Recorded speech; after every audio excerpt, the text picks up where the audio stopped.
Like, especially someone who's watched from afar for so long, it's nice to actually be here and get to cast. It is fun. I'm excited to be here as well, filling in. Here to do the very best I can, I will say. Did not know I was casting play-ins until today, so forgive me if my prep is not up to scrub. Thankfully, you are here to carry me, as my color casters tend to do already. No, you got this, you got this. You've been around a while. You'll be very familiar with some of these teams. So. But look, either way, we're already into it. Fiora and Sejuani going to be banned away by Evil Geniuses. Already putting that presence up towards Likai in that top side. Definitely been someone who has favored those carry top laners, so not surprised to see those banned away. Yuumi has been a pretty standard ban by Beyond Gaming as well, so still going to see that. I'm curious if we're going to see even more early game focused bans. We saw in the opener for Evil Geniuses, Kaori went for a Caitlyn. Since there's no longer the Electrocute Nami interaction, it feels like Lucian Nami has kind of fallen off priority. I think it's still good, to be fair, and we see it indeed. So it's going to be a new look for Kaori. I really do think, even with Aerie, Lucian Nami is still good. If he has other lane bullies, that can be fine as well, but this has always been his style. You think back to the Evil Geniuses who won in spring, who showed up in MSI, who were so dominant in the regular season. This was Danny on a lot of backline carries. He could play the Senna, he could play the Seraphine, but the Sivir or Zeri meta was like exactly his style of like chill in lane, like leave him alone when you go for Rift Herald, let him be the big carry. Kaori is much more early game focused.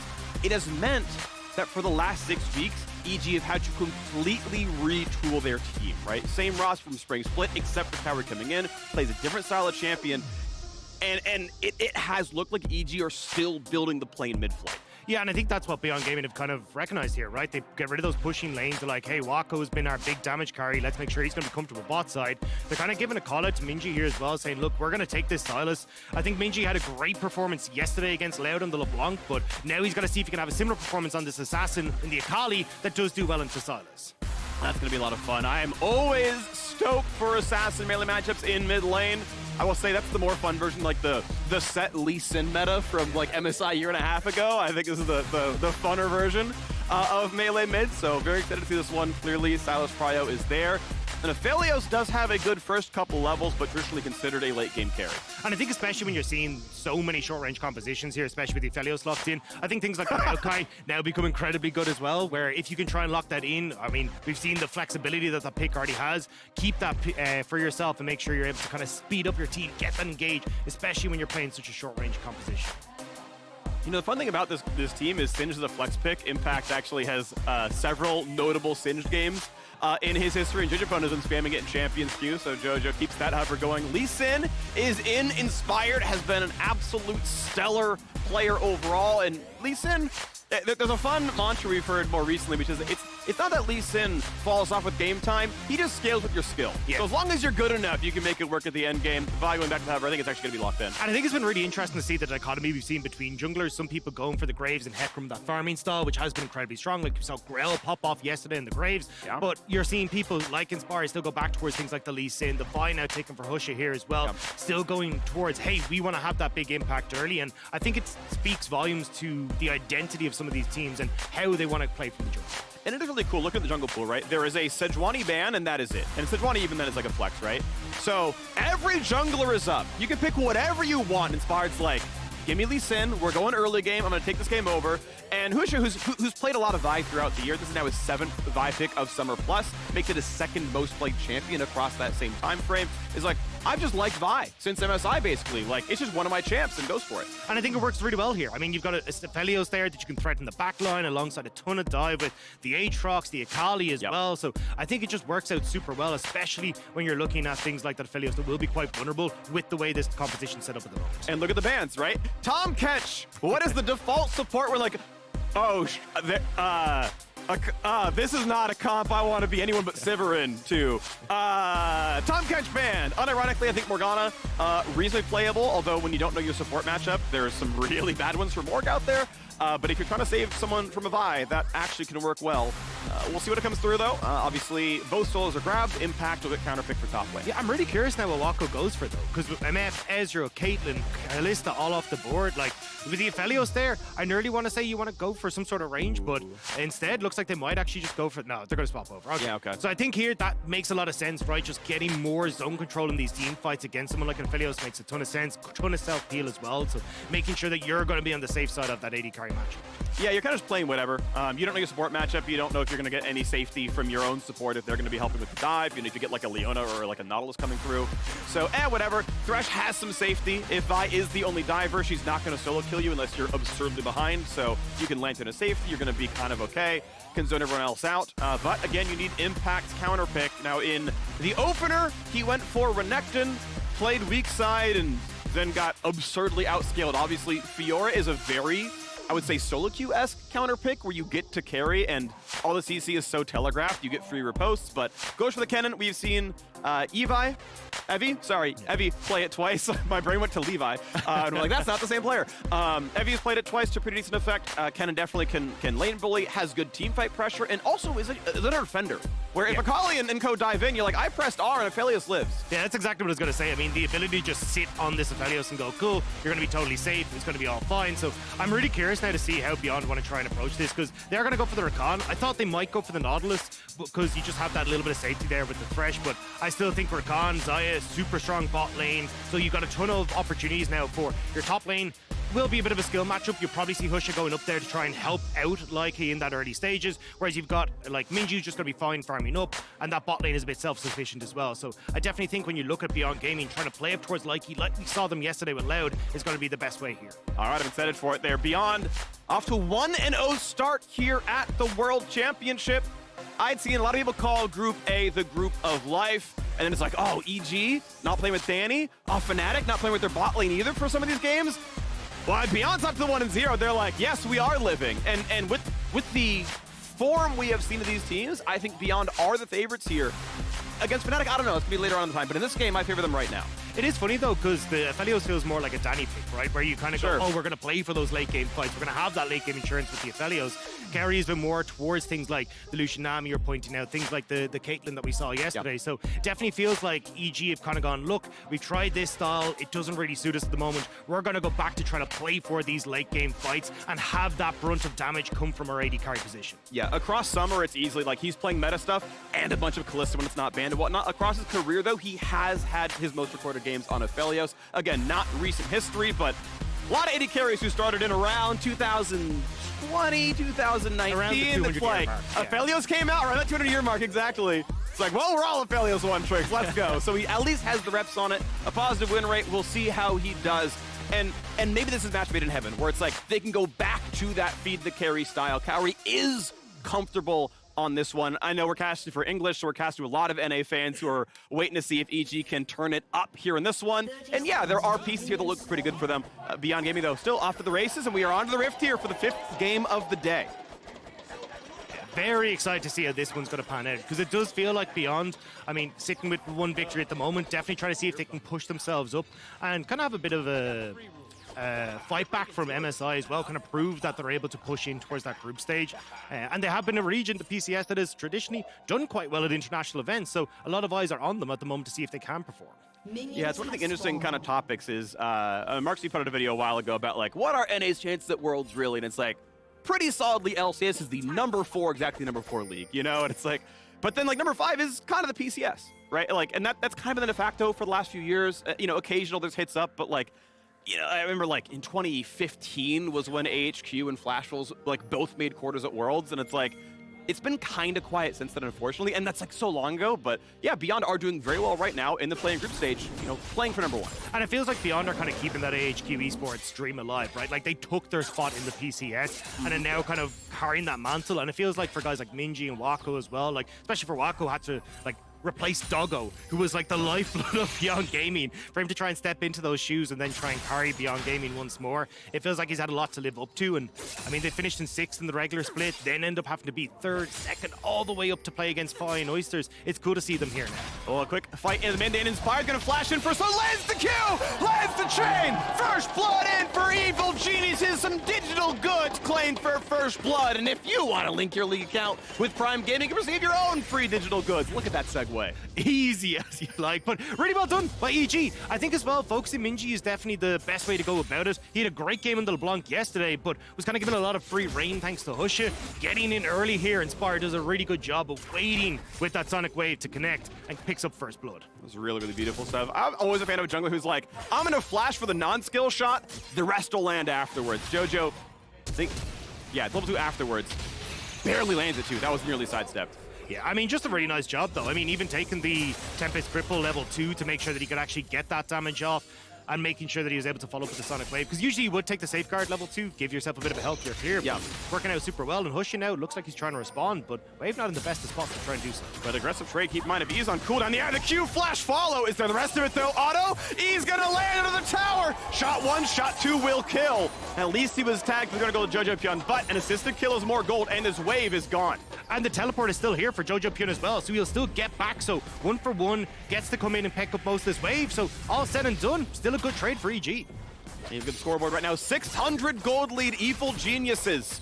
When they went to MSI, it was a little bit of a rough show, but so much of it, when they had gone, when they won in spring, was Danny in the bottom lane, kind of feeding the puppy. Oh, that is a good hook, though. Looks like Flay is not up. He, of course, has Lantern. That might have been on cooldown. Can't pull him in the turret. But Jojopyun has really stepped up since MSI and has been one of the bigger carries for EG, and you can see him here. Yeah, gets him out from Inspired, sure, but he is off to the races here in this mid lane. Yeah, and usually we talk about Inspired and Jojopyun, but looks like Inspired has his eyes on top side instead, but this wave crashing, Likai might be in trouble. No jungler here. You can see Husha's on that bottom side, so this could be devastating for the Aatrox to lose a big wave. Do they have the damage to kill him? Full potion still up. Kaori dodging away from some Xayha damage. Farm really close between the two. Ooh, and round 2 onto Jojopyun. Of course, no summoners up anywhere. Full health, and they decide, no, not going to go for it right then. Joji walks up for a trade. Then Impact getting chunked 200 HP there. Likai takes a good trade. Q not going to land. Inspire just here to shepherd the wave in and let Impact reset. Yeah, it should be fine, and you can see jungle camp straight as well. Inspired end up taking the Croaks on top side. You're going to go Husha taking those Raptors as well. So overall, kind of both junglers trying to play towards each of their strengths. And at the moment, Minji definitely trying to get that help to try and reset what has been a bit of a bad start for him in this mid lane. But pressure kind of all around the board, right? So Inspired pulled top side to help Impact get a reset. And the bot side, Kaori kind of needs the same thing. This wave is bad for him. His health bar's low, Vulcan shields what he can, but Beyond Gaming are definitively winning this bottom lane. Great QE combo. Wako gets him even lower, down to 150. And it's like, yep, Inspired. Your job jungling was push in top lane. Now let's help out bot lane. We gotta get this wave in so we can reset. You lost your Raptors? Sorry, bud. Yeah, I mean, you need something to try and fix this, especially as we talk about, like, Wako in that later portion of the game being the big carry for Beyond Gaming. I mean, he's first in damage per minute coming out of the PCS, first for damage percent with 33, but Jojo goes for a bit of a hectic trade there. Yeah, end of the day, though, as long as you have a mana pool, your sustain is overall better. Now, at this point, no mana items yet, so has the haste, and indeed, it's going to be Inspired just taking the wave. Kaori needed his reset. Got Berserker's Greaves. But you really want to get Noon Quiver on the recall, which I'm pretty sure Wako can easily afford. Yeah, definitely. I mean, CS lead, plus he also had that long sword start, so he's going to be totally fine. I think this is where, again, I feel a little bit worried for EG, because this is now a different look for them. They're going to be trying to play for those late game fights with the APhelios, but the APhelios are ready to start to fall pretty far behind. And as well, when you're looking at Wako just being able to take bit of that turret play, get that CS lead. He has been that late game insurance as well for Beyond Gaming, so the fact that he's getting off to this great start is a little bit worrying for Evil Geniuses. We got Rakan waiting around the mid side saying, hey, if you steal Akali, go for me. We've got the CC to back him up, so not going to be much of a play here. Mid lane CS equal, but a wave to farm, so Jojopyun up around 6 to 7, and Inspire gets his second camp in about as many minutes as he took the bottom side Krugs, but find the back of those wolves to keep going. And you can see Wako actually moved up towards mid lane as well to try and support that play, because he knows that, look, this wave is going to crash, but we can slowly start to push out this bot wave. You've got 8 minutes just around the corner, so by the time he pushes out this next wave, they can start to rotate up after creating that slow push towards that Rift Herald, and then try and use the advantages that Wako already has right now, and see if they can try and play for that advantage. Alrighty, so far looking at if there's going to be pressure towards the top side to gank this Kennen, and as you mentioned, Herald as well. 1 minute till it spawns. Mountain Drake, the tankiest of them all, still up. Generally, we've seen in this tournament, I would say, fairly late Drake takes on average. It feels slower than what I'm used to casting LCS and watching everywhere else. Yeah, that's been the really curious one. Look, I'm an LPL guy. Like, even you saw RNG yesterday, like 2 dragons already by the 15-minute mark, but hold on. Oh, gets the flash in time. Wasn't a charm available. Of course, level 4 in the support means you have the reflexes. to get away, but that is still a summoner down and a great engage by Kino. Yeah, really nice, especially if you are... Oh, hang on, Inspired. Had the level 6, was trying to get in behind Minji, but just about able to Shuriken flip away. But if you are now looking at these fights for Rift Herald, for things like Dragon, well, now you've got to flash this APhelios, and Husha ain't far off level 6, so suddenly things become significantly more difficult for Kaori in these fights. But wave is in, and one's going to go to top side. Now, it is interesting anytime you're under control ward. It feels like every time you kill one, you're like, all right, we took our turn to kill the ward, but no, they're going to stick around, and Likai just going to stay here. TP is not up for Minji. Ulti gets rid of the wave. Pushed it in, 300 health left, and I don't know how you live. Sidesteps the first bit, but Jojo can show up, kick into the wall, and Jojo gonna shark the kill. Another one on the board, 3-1. EG take their turn topside, and Minji goes, that means we can go bot. Yeah, it was a brave play in top for Likai to see if he could try and trade, but now Beyond want to try and respond. Husha is in the wings, but they're waiting on a ward, and I mean, Kaori and Vulcan, they can't really back away at this stage. Nope, but they have TP from Impact, but an ultiless Kennen's not much. Vial into the tower, Flay buys some time. They got kill number 1 and 2, a trade back. Vulcan stays alive, but they can reset the aggro, get it back to 0 damage, and then start yet again. Hook comes in a vibe, but he only buys a second for himself. Flashes the knockup, plays away, and Kino nearly dies. Jojo's got to get in there, flashes in, takes an ulti, and now he can dive the Enforcer, and look at that, evil geniuses are 6-3. EG take a bow. That was gorgeous. Immediately Jojopyun inspired, reset off the top plate. They start to move bot and are in time just there to save Vulcan from his inevitable doom. And Beyond absolutely in tatters after that play. Jojopyun heard people talking smack. This man is 5-1 where he goes. Beyond Gaming dies. But I think it's really interesting to see, because that's been one of the big talking points for Jojopyun, right? Is like what he learned from MSI, looking at people like Faker, looking at people like Xiaohu, how they interact on the map to help their team. Well, he makes the play top, and immediately he's already moving bot lane to make sure that he's there for this second play as well. So it's a bit of a messy dive initially for Beyond Gaming, where they don't lead with Husha, which means Kino ends up missing, but Vulcan just takes it nice and slow, ends up flashing away from the knock-up again, and Jojopyun here, perfect timing, gets the engage. Follow up, but here we go again. All right, Minji gonna walk back towards the tower. Shuriken's backwards, but now is Kino the target, possibly. Ulti's back up. Yeah, charm available here for Jojo. Wants to land the chains, but jumped away. Still, though, it means that Herald goes over. He's look at top lane. 9 CS lead for Impact, and happy with an assist to his name. Herald also belongs to EG. Mid lane kill score. Yeah, double. This is everything EG wants. They have. Yeah, I was laughing. It's like the 9 CS lead top is like, that's a 5 kills. Yeah, I know. We're going down the line, okay? Some of them aren't very special. In bot lane, it's, he's alive. Yeah, we take those, but I mean, Jojo is just massive right now, and it's great to see him popping off here, because again, like taking the Sylas first pick, he knew what he wanted to do, and he's achieved it so well, even getting those early roams off to help out both side lanes, and now you've set up with already the Everfrost complete that you can keep control over this mid lane. Husha and also Kino are going to have to give a ton of resources to try and make sure that Minji can stay safe, and even if he ends up getting pushed in all the time, cool, just lean in towards these neutral objectives. It's so easy to play off the pressure that Jojopyun has now. All right, well, let's see if EG can play it forward. Mountain Drake, certainly useful. Extra armor, MR, keep you alive against the assassins, which is certainly possible here. Just the lantern back to safety, though. It's EG taking a reset. I assume he's getting... I'm just going to guess it's Noon Quiver and, like, Cloak of Agility. I'm not sure what money he has, but certainly wants a decent recall and probably more than just Cloak itself. Let's see what comes through and what EG wants to go for next, because, yeah, as you're mentioning, Drake is up and actually stops the recall, so never mind. But yeah, I'm always like nervous when like we're winning, but we're not stacking Drakes yet. But, like, yeah. But what if they come back in 20 minutes? We could have had Mountain Soul already, you know? Just like, maybe that's wrong, but EG certainly don't seem too pressured to play for that one. Well, that's what I'm saying. Like, as an LPL guy, like we just see dragons are like always taken. So a very like we usually have a soul hit like 23 to 25 minutes. So it's super rare for me when I start to look at international. Like, oh, it's way slower comparatively, and I agree with you in that respect, where it's like, oh, if you have these advantages, like even with Wako, how they'd already set themselves up with a good advantage in that bot side, you then lean that pressure over towards the dragon, you know, just make sure that you're able to pick that one up, start yourself stacking, get some extra stats underneath your wing as well, but just haven't quite got it now for Beyond Gaming, and let's see if EG are going to try and make a play, but Husha already in mid lane alongside Kino. Yeah, bit of damage here across the mid laners. 4 versus 1. Vulcan's here, 4 versus 2. Is there the trade? Not going to get in for anything else. This shield is enough to dissuade anything going on. The lantern back to safety. But this is what we're talking about with Husha and Kino, right? They have to give these resources mid, because Jojopyun will just run amok otherwise. And now Inspired gets to move up towards top side, but you're also giving time for Kaori to just farm himself back into the game on bot side. He was substantially down. Now he's got a big lead for himself, and even EG helping out Impact in this top side as well now. Yeah, most injured tower. I mean, you got 5 plates fully up in mid. You really, anytime you summon a Herald, you really want to have 2 plates killed by hand before you summon it, and then you're like, we could probably work down the last one by hand. Indeed they can, so Impact going to be the beneficiary of a whole lot of gold.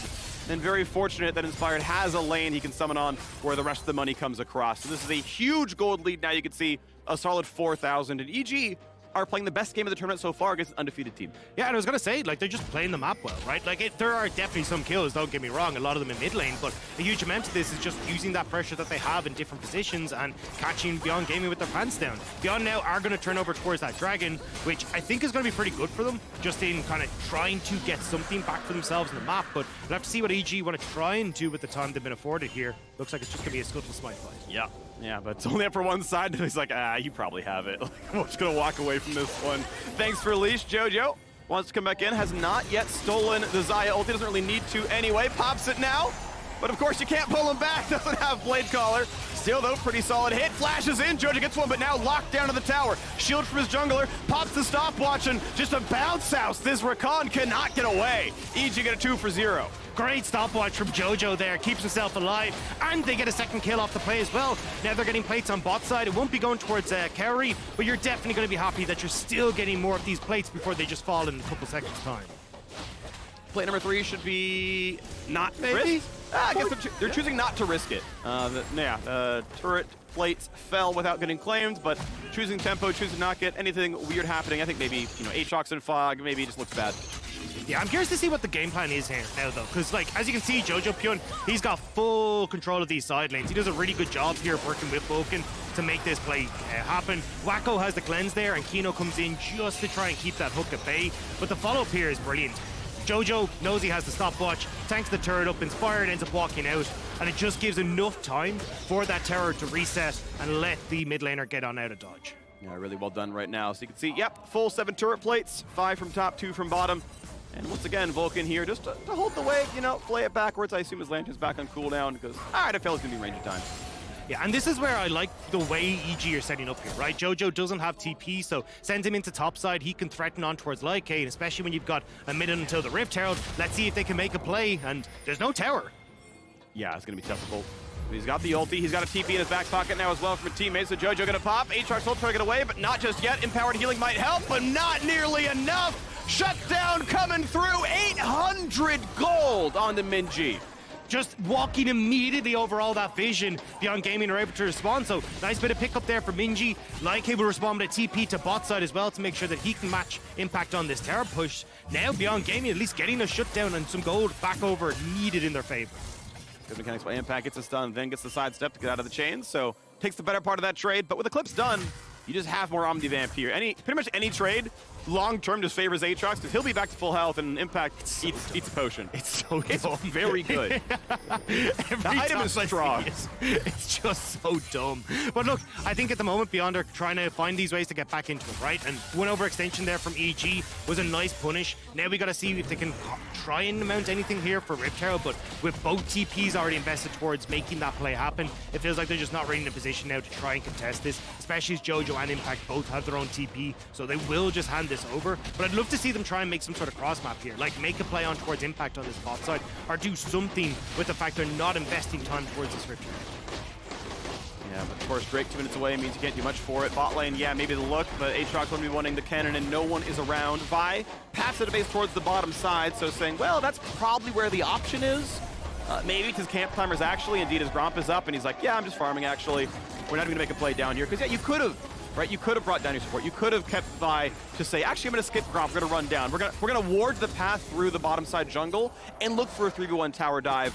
There's no stopwatch, like the dive will work, and maybe the tower. Even just vision for a dragon, right? I mean, a minute 20 till that, you are you're fundamentally a pick comp here with Beyond as well. I mean, with the Vi, the Rakan, the Akali as well, your opportunity to find a couple of picks in that jungle as EG are trying to get established could work, but not going to be the case. So EG, at least with themselves now back into that bottom side, have kind of kept that vision at bay and should be able to contest this dragon in a minute's time. You're already seeing those resets coming through, and a Gale Force already for Kaori sets himself up nicely, and Jojopyun is just so far ahead of everyone, it's insane. Yeah. The important thing to track, though, I think it's something that's always very relevant, is the item timers themselves, though. When do the completions come through? Because right now, Jojopyun has a mythic and a really garbage component item that doesn't do anything. Until Zonius is down, that is a broken stopwatch and a couple of stats. So he's functionally, despite being up 3 kills, at the same items. Actually less, because Minji has a stopwatch that's not broken. He still hasn't reset, though. It looks like he wants to try and put pressure on towards this top side, so trying to get as much out of this play as possible. So, but I'm kind of surprised, right? Because 20 seconds now, you feel like EG would have liked to try and contest Vision and River, but they're fully committing to having this push onto top. Minji will now respond and doesn't have teleport, so looks like that's going to be the play, but at least EG should be able to move in. Beyond will spot them, though, if they try to move into that river area. And there's your Zonias, as Jojopyun says, well, I'm willing to commit teleport if required, but we have enough pressure that I can take the late reset. It's going to be okay. Maybe he's just right about it, because Evil Geniuses have indeed TP'd him down, and guess what? They are on the Drake. A TP-less Akali is holding top lane, and Evil Geniuses were able to maximize gold income. They burn a 5-minute cooldown, okay. And off to the Drake they are, 1-1. Yeah, and you even get bot lane terror here for impact as well, just with the amount of pressure that was there. So nicely done by EG, and again, being able to figure out how they want to try and approach the map. A huge amount of this hasn't been like, you know, hands diff. It's been a bit of, hey, we're just going to figure out how we want to set ourselves up on the map correctly. And now we've even got a Rift Tower for mid lane. They won't quite kill the tower, but it should be at least crash, put it down below 1,000. The question is, will anything more happen afterwards? Rakan ulti stolen. Indeed, this Shelly will drop 25 gold, hand it back over to Wako. As we wait a long time for item number 2. Kaori on his way towards mainly Bloodthirster as the more defensive option.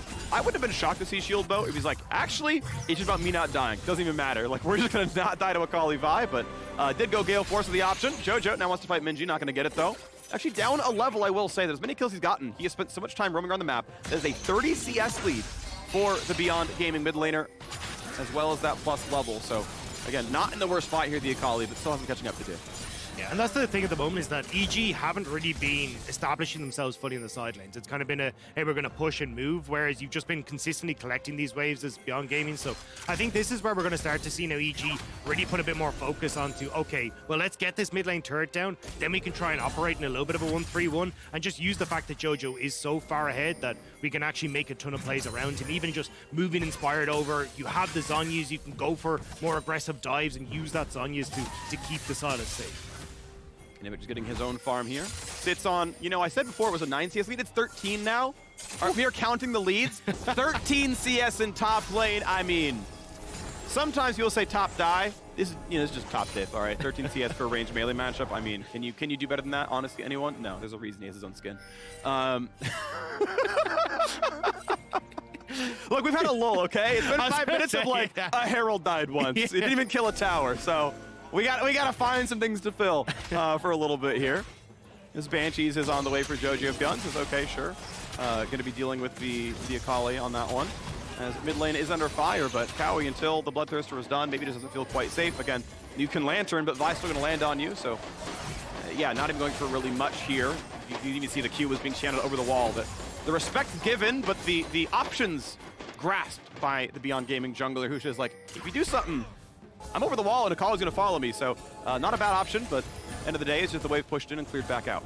But this has kind of been the story of the way EG have played, right? It hasn't been a case of, oh, we're going to fully commit to like pushing towers. We're just going to play for those team fights. We're just going to play for the late game fights. And it has been Danny who's kind of been at the forefront of that. And now we're going to have to see if Kaori can kind of step up. Now, he does have a little bit of a cushion, I will say, with how big Jojo is. Going to make things significantly easier. But I still just think for EG, playing for Dragons, playing for these late game fights is completely fine with the composition that they have at the moment. Yeah, interesting to see that actually Wako's going for Bloodthirster himself. Unless this is Stormrazor, which I doubt. But it's same build path, because he is the one like behind, right? Like this is a game where you only have limited time as Beyond Gaming, and I mean, I'm personally a big fan of Sandmancer. I think it works actually very well on Xayha. She likes attack speed, but ultimately choosing a much more expensive option that keeps him safer when a Kennen and a Lee Sin and a Sylas are diving him. Like I get it, it makes a lot of sense to buy this when Sylas takes an Akali ult and dives you with it. But it doesn't mean his power spike's going to be slower, and I think he's just behind. He's going to be behind the curve against Kaori this entire game as a result.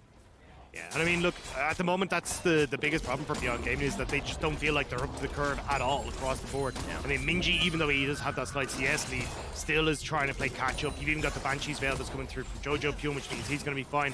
The only one I'm actually half worried about is Likai. The fact that he stopped off for the Hex Drinker as well means he's going to do good against both solo laners from EG, so maybe he can find some advantages through that, but overall, it's just EG still with the 4K gold lead fully in control.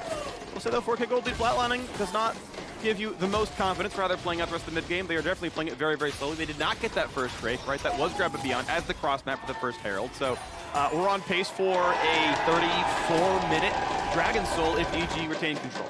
Yeah, I was about to say I'm digging the reset timers coming through from Beyond, because again, you can play for picks here with this composition, and they did set around about that 120 mark so that they can get vision early, but having Wako back late means that they kind of have to give up all that advantage that they had. So now EG are coming back onto the map, they have a little bit more control, so looks like Husha and Minji are just going to hang out in this bush and see if they can find some. I mean, you get any pick leading into the Dragon, it's probably just yours in the 5v4. The game is close enough that like Impact being dead means you win the fight. And I don't know if you get this in the LEC very much. We do a lot of ward cheers here in the Americas. Sometimes you get these games where there's no kill for 10 minutes, and it's going down! I'm glad that ward kills like transcend languages, right? Over Mexico City, I'm here in Los Angeles. Yeah, we still got the ward kills, and I'm glad. We don't have enough time to cheer for ward kills in the LPL. Bloodier? Yeah, it's a little bit bloodier. I don't know why I said LEC. I do both. Yeah, okay. I've dabbled, you know. Thank you. Yeah. I only wanted about the LEC stint, by the way. Yeah. You know. It's just so we can mark the bird again. So we can give EG a score on the head. Because I know the LPL doesn't need ward clears, like, you know? The champions are the wards, the dying 4 hits as well. Speaking of which, kick of the wall does not quite kill the Sight Stone. That is 4 wards still alive, functionally, for Beyond Gaming. And now, the Drake standoff is coming in. Husha walks in and wants to zone this one out. Evil Geniuses only down 1 ulti. I feel like this is good for EG though, right? Like good ward control, pinks on both sides, no flank opportunities for Beyond Gaming, and from a front to back situation, I actually favor EG. That's why we can see Minji now starting to see if he can get onto this flank, but Kino low, he can't really set up these engages properly. Minji gonna wait in the wings. I think Impact can just about see him. 4K health on the Cloud Drake. Who's the smite gonna go for? Jojo might want to frontline. Minji is spotted, and he is not gonna be part of this fight at all. They land nothing onto him though. Smite fight comes in, claimed. Well done by Inspired. 2-1 on Drakes. EG have not found a kill in forever. The neutral objectives at least are theirs. Great positioning here for EG as well. That gets clear at the mid wave, can start to push this in as well, get a bit of control onto this top side if they want to too, but look like they are just going to back away. You can see Beyond were very nervous with the fact that EG were on that Baron side of the map. A ton of pings went down onto that objective, but everyone just going to back away, reset. I'd be happy that they managed to nick that Dragon right out from underneath the nose of Beyond. That is pretty fortunate. It is interesting just how slowly this game is playing though, because yeah, the lead has remained fairly stagnant. It has just been the slow objective stack. And, ooh, Impact. I feel like we got baited. Yeah, when I saw Jojo get 5 kills, like, oh, I'm so ready, let's go. And then we just stalled.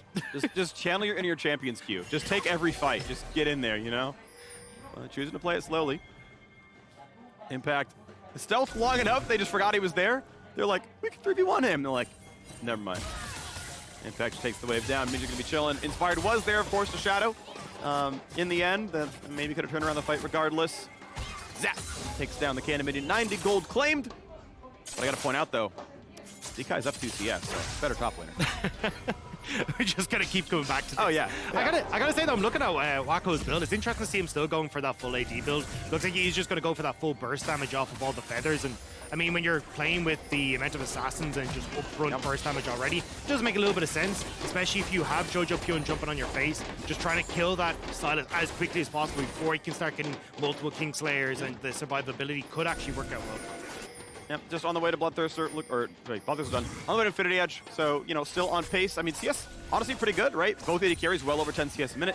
Mid laner's not quite so much. They've been doing a lot more roaming, but this is pro play AD carry. I sit in mid lane. I get 13 CS a minute as I crush cannon waves, and I'll see you in team fights. Hopefully I have IE by then. It's like, great, good job. 0-1 and 1, 0-1 and 2. Ward goes down, dodges the hook. The best mechanics we've seen in the last 3 minutes. Let's go. But yeah, I had to stop playing support. I couldn't deal with the Enchanter meta. Oh, so I was just like, all right, I'm a Sylas Wood Trick now. I could not deal with my Enchanters anymore. You know what's funny, actually? I've opted into it. Did you ever play during the whole Smite top? Yes. Like, yeah. I willingly played a lot of Janna top. I played a lot of Janna Smite top. I had a lot of fun doing that. Because you just fight all the time. You're just like, is there a jungler? I'm gonna fight you for your red buff. Is there someone else? I'm running away. I'm gonna go mid lane. We're 2v1 in this guy. And it was actually a scrappy the whole time. It was great. See, my biggest memory from that was Kennen dying on Maokai to Bubu's Janna. In the solo lanes from the LPL, and that is my favorite memory from that era, and the only thing I remember fondly about Janna top lane. Oh, I have another good memory about Janna top lane, actually. At the Season 1 World Championship, we played a Riot versus Pros game. I laned against Jushay and first blooded him as Corki versus Janna top. So I'm just saying, you know, I used to be good at League of Legends. Yeah, and now I'm not. But yeah, Janna's still a good champion. I could never say I was good at League of Legends, to be perfectly honest. That's fine. This is why I talk about it. You don't have to be great. fun. Yeah, you don't need hands. You got a mouth. But either way, EG now still trying to see if they can get control onto the map. We got pushing mid, pushing top side a little bit, but again, you're not really syncing up these fully, right? Like you can see the wave crashing mid, but impact's a little bit out. They're trying to move over now to see if they can crash onto this tier 2 as Jojo gets control on top side. But again, I feel like you're just going to be able to kind of match a lot of this at the moment, although Wako has reset, so maybe a bit of a timing window here for EG. Yeah, they got everyone around here. Likai playing far enough away. The wave is cleared out, and you can see the reinforcements on the minimap are flooding down. But Kaori's like, I can hit this for a bit. As long as you have a pocket lantern, I mean, you weren't really in range of a Vi Q flash, so I think could have played that tower a bit more aggressively, but says, you know what, mid away from the Drake, and you can see, yeah, right, the gold lead grew for the first 15 minutes, and then it has been relatively flat. Like, you can't really draw an upward trajectory from 15 to 25 at this point in time, so it has just been like, well, we got 2 Drakes, and that's good enough for EG. Of course, next one comes up soon, but Beyond Gaming actually going to create maybe a bit of a fork here as they play to the top side. Now, while the Scuttle has been owned by EG, Baron can create a lot of threat that, of course, EVO Geniuses cannot give away. Yeah, it's odd to me that they're kind of setting up on this side of the map, though, because, I mean, everyone on EG now is just going to lean in towards this bottom side and look for a dragon. You even got the push out from Jojopyun on the top side, but he's going to be able to get back towards the tower and stopwatches the ulti. That is a one-time cooldown gone. Flash flay into the hook, and they've caught the jungler. Husha goes down. The defense was there. And it's going to be found out now more for Jojopyun. Jumps in, finds a second stun, the charm, the safety. Then Beyond stay alive for now, and Minji going to try his best. Kino showing up with the Gale Force, and impact fire in for a second. The flash in for more. Stopwatch keeps them fired alive. A flay finds them, and that's going to be the team fight that EG wanted. 3 for nothing, and Baron's going to be the next. It was a Hail Mary play from Beyond Gaming, and it fell flat. EG knew it was coming. They leaned to their safe side of the map, and now they're on towards the Baron. Beyond, though, 2v5. Can they make a miracle happen? It's going to require one, honestly, here, because Smite is not up, though, for Inspired. So they do have to kind of play to zone everyone out, unless you get a miracle steal. Jojo waiting in the wings, but only 1,000 health makes it tough. Health getting lower, and now Beyond saying, you know what? We got too low. Off we go. Baron gonna get shut down. Under the kill through to Impact. Better top laner after all. And it's time for the Red Bull Baron power play. I'm scared though, Free. Because Beyond now we're going to get the Dragon, which means that if this EG play doesn't go fantastic, we're going 10 more minutes! we made up a ton of time here earlier on today, and now we're taking it all back. But look, EG, I think, in a really good spot, especially if the elite resets come through from Beyond. But you can see here, right? Kaori knew he was going to be safe as long as he leaned to the right-hand side. Ton of vision there. They'd already pushed out top wave, so they know they didn't even have to check that side of the jungle. So Beyond, as we say, through the Hail Mary, but just really well read by EG. They respond great, and they find the team fight victory. And, you know, nice attempts right there, right? Like, a lot of heroics coming through here. The double stopwatch is getting burned there. The Q slightly mistimed by Likai, doesn't actually land it. And then, yeah, Minji goes for his entire combo against Lee Sin, who had his stopwatch as well. So that actually is, weirdly enough, a lot of the gold lead paying off. The fact that both Lee Sin and APhelios were able to buy stopwatches and then play that fight out meant they got to immune all of the engaged tools. But now we got a fight coming around the top side, and this boy, I believe his stopwatch is down, but he's able to get the first couple of stuns to dodge out, and Impact is here, and everyone's gonna start dying here. A 2 for nothing so far. Wako tries to live, but the crits come through. A double kill for Kaori. Likai back inside the base. Inspire wants to find, but you don't have the damages yet. sidesteps away from Jojopyun, diving in for a little bit more. And now Kaori would love to get his third kill of the fight. The dive is in, and he's gonna get it. Great play from EG. They turn around the pick. Jojo making a play with the charm as well means that everyone on Beyond gets stuck, and now they get to walk this one in as Husha, the last man standing. Well, it's going to be 5,000 gold and a Nexus for the first Baron of Evil Geniuses this game. A quick death on the Jojopyun kind of ruins his KDA. This is bound to be a victory, but hold on, at least a kill comes through. And they're going to pad for one more bit of stats. Impact's got 4. The game is going to end. Evil Geniuses get another win. Really well played by EG in the early stages, and especially from that man on your screen there, Jojopyun, stepping up huge on the Sylas. Gets the play in top, immediately responds to the cross map from Beyond on the bottom side of the map, and finds himself that easy pickup. Really well played from EG. It felt like that play at bottom outer was the play that kind of broke the game open. Okay, EG sent 3 top, and it's a cross map by Beyond. Okay, and the fight was actually like a 2-for-1. You know, the Kennen TP'd over and insta-died, and it was like, all right, this is looking pretty good. But they took so long letting the tower reset that you saw Lee Sin and Sylas, they had both recalled and were beelining down there.